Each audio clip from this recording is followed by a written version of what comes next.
All right, Extinction Rebellion! Where are ya? I can't say how proud I am to walk with every single damn one of you. Can I just say, yeah, you know the score. This rebellion has been very different for me. I've made up with a lot of people that I fell out with because we're all trying to do the same thing, but we've all got different ways of doing it. So we've been bitching like hell, but when we came to rebellion, we all came together. Some of us have made up, we've hugged a bit. It's been a bit emotional. The other thing that I'm really proud of is the makeup of Extinction Rebellion. I don't know about you, but I'm seeing a lot of black faces, a lot of Asian faces, people from Iran, people who have origins in the world away from here. And I'm really proud to be part, I'm going to plug it, XR Unify. If you're a non-white person, black, indigenous people of colour, or global majority, there's a place for you where we get rid of these white people for a little bit and focus on ourselves.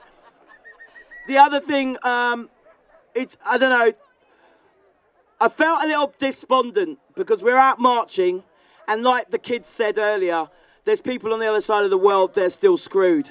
We're doing this together. Even though I called out and said you are all the remedy, you are the remedy, but there's other people out there who are working a hell of a lot harder than us, and we have to recognise that. So I'd just like a little clap for all those indigenous people who unfortunately may be losing their lives, losing their families and their communities while fighting. We're privileged. We can march. Nothing happens to us. Apart from the bus, forget the bus, but nonormally nothing happens to us. We get to march, we get to do our thing, and nothing actually happens to us. And to all the global majority people here, you have privilege. You have privilege because you have to speak for the people in the South world. If you don't do that, what the hell are you doing here? What the hell are you doing here? I'm calling it out, people. People of colour have privilege if we are in the North world. And we must stand up for our brothers and sisters. I don't really know what else to say, but I really hope you have a break, have a bit of regen, but then we get back on it. Love you, Extinction Rebellion. One more thing. XR Unify could only exist because of XRISN. This woman, Sister Esther, knows way more shit than I do. I'm not educated. I didn't do a degree in fuck all. And when it comes to the proper ins and outs and stuff, this woman knows it, and XRISN have allowed us, XR Unified, to exist. So big it up for Sister Esther. She's going to drop some truth bombs.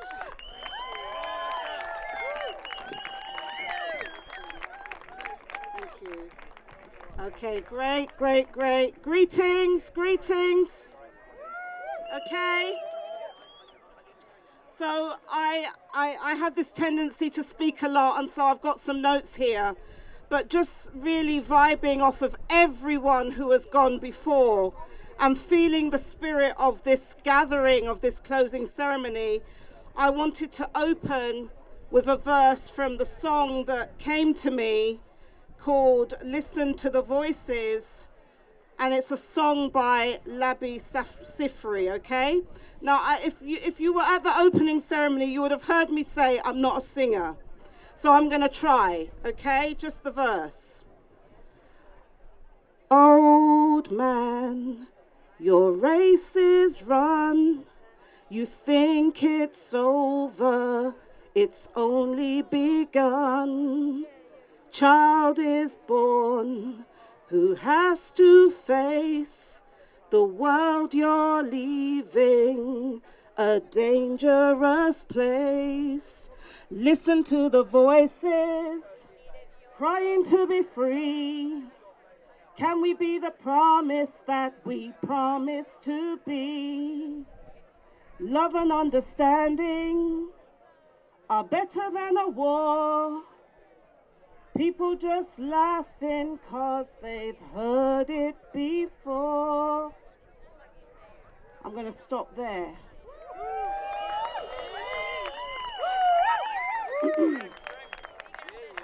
So the point why that came to me is because we've heard so many voices as part of this whole impossible rebellion, but in particular of this closing ceremony. And I think it was really apt that we began with the voices of those from the XR Affinity Youth Network, including representatives of XR Youth Solidarity, Radical Restart, and Global Majority Versus. And actually, when I heard them, I was thinking, actually, they've said everything I wanted to say. Yeah, they did. But they are crying out for us to hear their voices. And I think it's really beautiful that we have young people in the global north, many of whom are racialized as white, who are crying out in solidarity with those of us who emanate from the global south. And that for me is the future. That is what inspires me with hope, to know that at nearly 50 years old, that there is a future with these young people. And even though we have not won and we have not achieved all that we set out to do, we know that if we have any star of future as humanity, it's going to be because of young people like this, in solidarity with those young people of the global majority in the global south, who are literally holding that baton that has been passed to them from those generations for hundreds of years, who have been in resistance. And a date that we've been given in terms of this modern era is 1492. So as many will know, I'm Esther from the Extinction Rebellion Internationalist Solidarity Network, and I greet you in the Creole term of sac passe. Sac passe basically means what's going on. It's how we greet. And I greet you in the Creole term because I think it's appropriate in the circle of life that we began with the recognition of the Haitian Revolution, and to actually close with that too. So the fact that the Impossible Rebellion commenced on the eve of the 230th anniversary of the revolution in Haiti, as the proper term is so significant. And I don't even know if rebels, XR rebels, fully appreciate what that meant to the rest of the world and those who have been carrying that baton and that torchlight. So I greet you, XR rebels. I greet you, the global majority. I greet you, members of our human family and our non-human relations as well. So I'm pleased to share these few words on behalf of XRISN, as our acronym is, and our Global South partner networks, the XR Affinity All-African Network of XRISN, the XR Affinity Network of Asia, known as XRANA, and the Red Definidad Abya Yala del Sur Network, our network for Abya Yala, known as XRISN in English, okay? And also all of those communities of resistance that we work with on the front lines of the climate and ecological crisis in both the global south and the global north, who are working on environmental justice. Now, we in XRISN recognize that truly tackling the climate and ecological crisis requires decolonization, because we've heard from everybody, in particular Skeena, who spoke about colonization, and some of our young activists that we heard as well. And the colonization is not just of people. We now know that those same billionaire class are talking about colonizing Mars, the damage that they have caused to this earth, and they now want to go elsewhere in our solar system to cause the same harm, and we must not allow this to happen. So not only does it require decolonization, it requires a restoration, as our XR Youth Affinity representative spoke about, of indigenous rights, indigenous sovereignty. I would add cognitive justice and planet repairs. Planet repairs. What do I mean by planet repairs? Planet repairs refer to the need to proceed from a standpoint of pluriversality that highlights the nexus of reparatory justice, environmental justice, and cognitive justice in articulating the need to repair holistically our relationship with and inseparability from the earth, the environment, nature, and the pluriverse, giving due recognition to our ancestral indigenous knowledges, in contrast with the Western-centric Enlightenment ideals that separated humanity from nature and thereby justified exploitation for capital accumulation. That's what I mean by planet repairs. Now, for us in XRISN, the Impossible Rebellion continues, as we've also heard from representative of XR Youth Affinity Network that was launched here today. It continues in our various localities across the world. It continues in our communities, in our homes, in our places of work, our institutions of worship, of recreation, everywhere, all across society. And this must happen largely because the objectives have not been achieved. Now, despite all of your best efforts, of which I think you all need to just really commend yourselves for being part of this impossible rebellion over these last 2 weeks, please do so. But we know that rebellion and the objectives of rebellion will not be achieved just by taking rebellious actions in one city of the United Kingdom. We know that this rebellion must catalyze and harmonize and merge with the rebellions going on all around the world if we want to win. And we have various rebellions, various resistances happening throughout the world in various parts of the global south, including Afghanistan, in Bangladesh, in Bolivia, in Brazil, in Colombia, in Cuba, in Ghana, in Haiti, in India, in Mali, in South Africa, in Senegal, in Sweden, in Sudan, in Venezuela, to name a few. And so, when the global majority versus, supported by us in XRISN, held our global majority crisis talks in Brixton last Saturday, that was about going into communities. Because we're not going to win until we go to the people. We cannot just expect that because we are doing spectacular things in our eyes, that the people are going to come. We have to go into the heart and organize with communities here, there, and everywhere.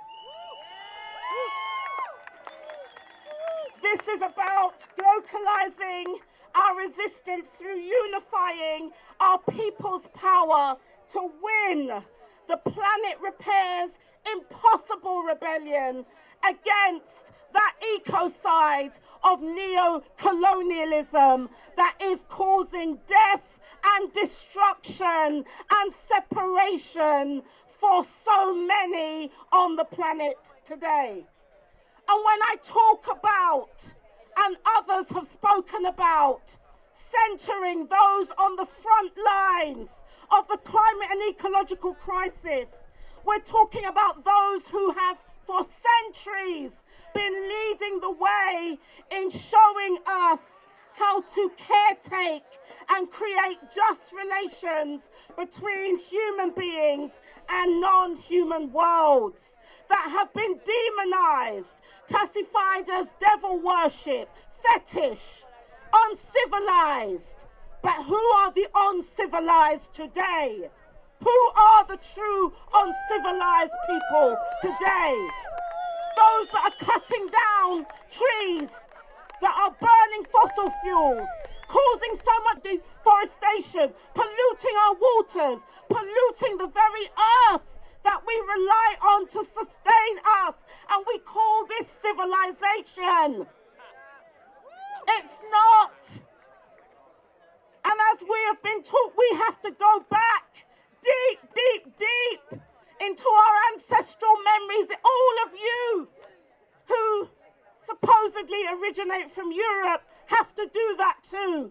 Rediscover your own European indigeneity, because there's no freedom for any of us if you also don't take that journey that many of us are taking today and have been taking. So the example of Haiti is a key one, because today, despite the fact that in its heyday, in the times of the revolution in 1791 that began, Haiti was the empire of colonialism in terms of the Caribbean. It was the jewel in the crown. And today it has been impoverished because of centuries of colonization, an unfair and illegitimate so-called independence debt that was forced on the people of Haiti in the 1800s and was not paid off until 1947. So this link between colonization, neoliberalism, and climate injustice is really why we continue to see all of that oppression in Haiti today. But despite that, the Haitian revolution, just like this impossible rebellion, continues. And we can take heart from those people who centuries later have not given up and who still stand firm and proud in asserting their dignity as human beings. That's what I take from Haiti. But there's also another lesson that we can take from why Haiti was forced to pay an illegitimate debt for freeing itself from bondage. And that is, if we wage a rebellion that is just localized, that is just about the UK, that is just about what we think we're going to face in Europe, then we will be crushed. We will be defeated. We need those in the global south. We need to stand with them. And if we want to ensure that the British government stops all new investments, just imagine if we had XR rebels supporting all those resistances that are happening now in the global south, standing hand in hand, shoulder to shoulder.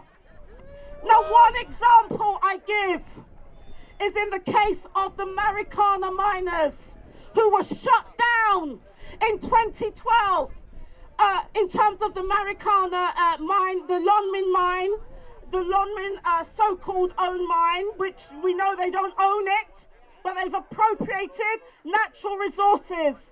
And 112 people were shot, 34, I believe, were killed. Now, do you think that would have happened if there were white people standing with those African people at that mine? No, it would not have happened. So even though many of you have been critiqued, and I think quite rightly so, and the issue of white supremacy, racism has come up, and white privilege, you can use this white privilege in a way that is for good when you stand with those who have been standing for humanity for centuries. Because it would look a whole lot different for South African police officers to gun down 34 white people than if they did the 34 African people. The world, that would be the world news. That is the nature of the world that we now live in. And that is the world that these young people are calling out to change, because they do not want to be complicit in this death style. And there are examples. Go and watch the documentary, read the book, The London War Recruits, Apartheid, The Secret War Against Apartheid, about rebels, many of whom were white, coming out of the UK, who went to South Africa to engage in acts of sabotage to bring down apartheid in South Africa. That's what I'm talking about. The actual history of British people and its own internationalist solidarity we must make more of in XR. Because that is inspirational.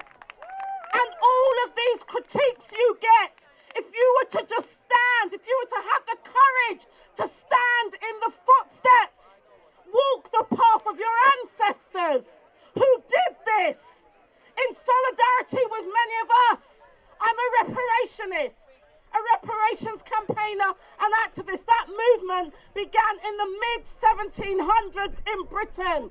There were people like me working with people like you then. Why is this history not more centre in XR? Why do we have to keep saying the same things?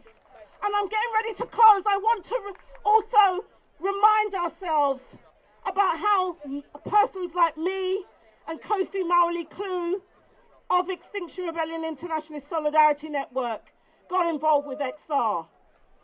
We were actually approached as members of the Stop the Mangamizi campaign by somebody called Matthew, who I don't believe is organising anymore or very much with XR. And he emailed us in the Stop the Mangamizi campaign asking to join our campaign, which actually just has African members. And we thought, oh, this is an interesting request. So we initiated a dialogue. And he actually said, I think we have something in common, because I see that you are concerned with tackling ecocide. And actually, it's African people, many of those First Nations and other indigenous people, that are most affected by ecocide today. So let us work together. And that began an introduction to some of the co-founders like Gail and Stu and others with us.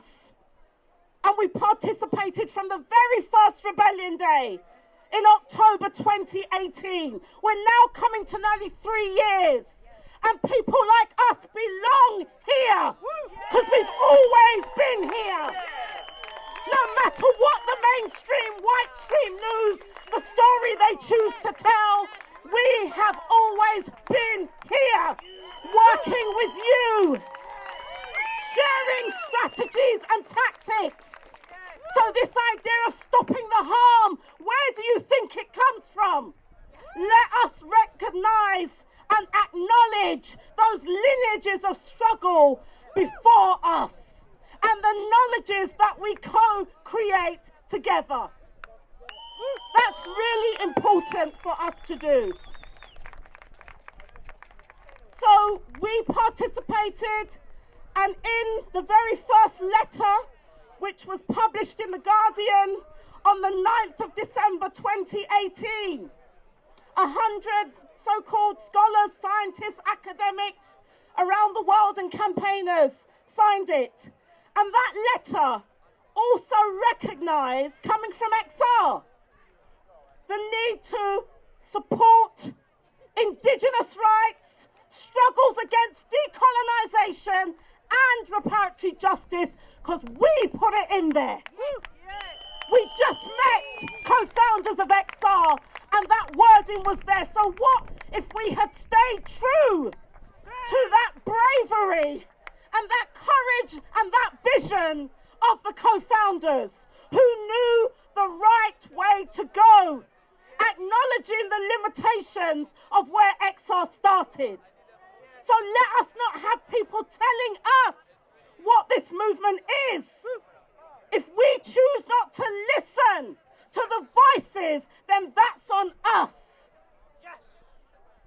So the challenge is, are you prepared to be the change that we are promised to be? And you've had the call, the invitation, you've heard that from Skeena. Can we be that change? Because as we've also heard from our Youth Affinity Network, it is about us now taking back that power. Imagine if we had rebels shutting down Maangamizi crime scenes, as we call them, all those sites of mining, land grabs, water pollution. Shut them down. That is how we would get this government overnight to stop it. When we know that 101 companies registered on the London Stock Exchange, I should say, so-called British companies that control mining operations in 37 countries in Africa, south of the Sahara. If those crime scenes were shut down, the world would change overnight. And that, for me, my friends, is where our rebellion needs to go if we are to defend and preserve all life on earth. We have to rid ourselves of what that indigenous people call Wetiko, what African people call the Urugu, that cannibalizing spirit that eats and destroys. That is an internal legacy of colonization. And we have to end that in each and every one of us so we are not complicit today. Going forward. And of course, it is about repairing our broken democracy. So the grassroots to global citizens' assemblies process is key. Galvanizing people to implement those solutions locally, nationally and internationally across the world, but localizing our resistance. So we're here, but we must ensure that we link to the resistance there and everywhere. Everywhere. So those are really the few words that I wanted to share with you, and to just encourage us to not go off, but to, fair enough, you have to regenerate, but I can tell you, I probably look so tired all the time because I hardly sleep. You see, people like me who are not even on the front lines like that, there's no time for sleep when you know that literally this is a life and death struggle for billions of people on the planet. And those are the people that I care about. Why should our lives in the global north matter more than the lives of the global majority? No! And those of us who are racialized as non-white, we are caught up in that. Because many of us are now helping to serve empire. And we must lay siege to empire. We must bring it down. That is our historic mission and duty. The question is, will you hear and will you answer the call? Thank you.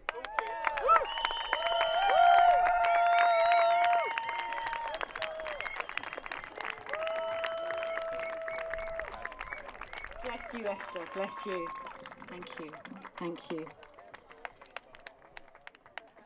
And we're going to do it, aren't we? And we can do it. We're going to do this. And just to give you one more little inspiration, right? After that epic inspiration that we've just felt and seen and heard. The Gudam Bashri movement in India, 43 million women organizing radical democracy, neighborhood parliaments, all the way up to the Indian government. 43 million women. We're not leaders here of radical and deep democracy, right? They've got it. We know our global majority sisters and brothers, they know and they're doing it. So surely we can do it. We can do this. Yeah? Thank you, Esther. Thank you so much. God bless you. God bless you.